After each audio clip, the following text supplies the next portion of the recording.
Welcome back to another episode of Hoot and Poop. So I hope you have enjoyed my previous video where I covered the top 5 takeaway from Datadog's latest earning. So in today's video, I will be covering the top 5 takeaway from Upstart's latest 4th quarter earning, as well as I'll cover the valuations of Upstart. So without further ado, let's dive into it. So the first takeaway is that Upstart currently they have 7 bank lenders, which then will reduce the key bank risk that Upstart has. Meaning to say, if any point in time, if one of the banks decides not to provide the loans, alright, and not to collaborate with Upstart, alright, to provide the loans, at least the risk can be mitigated because Upstart will still have 6 other lenders that can provide such loans.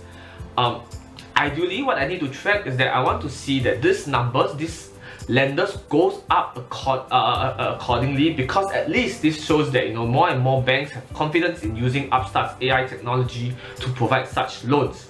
The second takeaway is that in this year, Upstart actually introduces a new form of lending, which is the small business lending. So prior to this quarter's earning, Upstart has actually been informing us that this first started off in the personal loan, after which they moved on to the auto loan sector, and now they have announced to say that they are going into the small business lending, which will materialize in this year.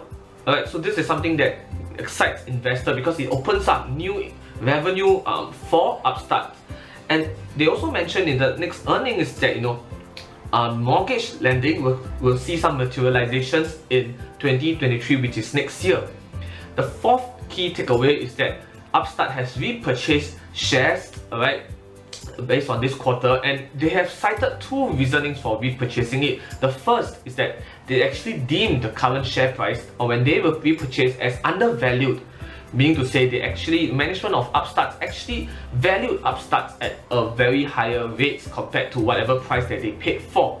And the second reason of why they repurchase shares is that Upstart is already profitable. So it's not that they are not growing, they are not pumping in money to grow, but it's more like they have spare cash because of their profitability, and which is why they decide to repurchase shares.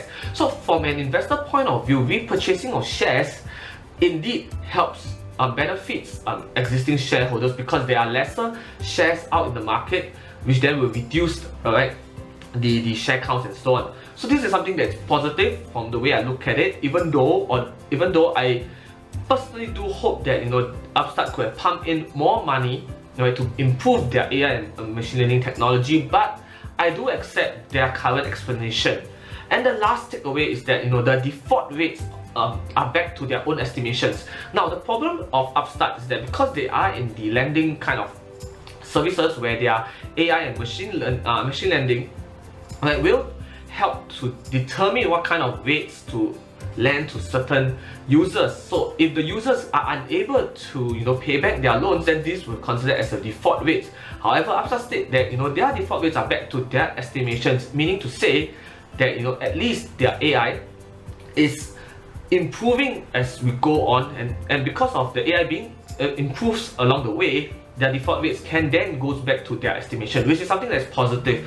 Now moving forward, we also need to monitor these default rates, because the higher the default rates are, it means to say that there are weaknesses in their AI and machine learning technology. So this is something that we need to look out for as an investor. Okay, now I just want to highlight a few other key areas. So the first thing is that based on the total addressable market, alright, Upstart starts off with the personal loan and they move on to the auto loan, and they also said that the mortgage loans is the one that they are going to go in as well.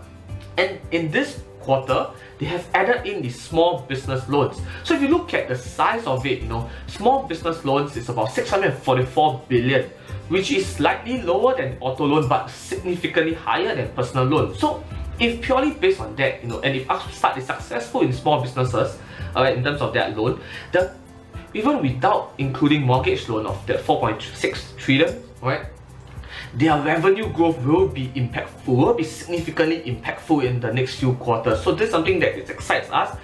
It's something that we have to look out for as an investor. Moving on to some key financial ratios, alright.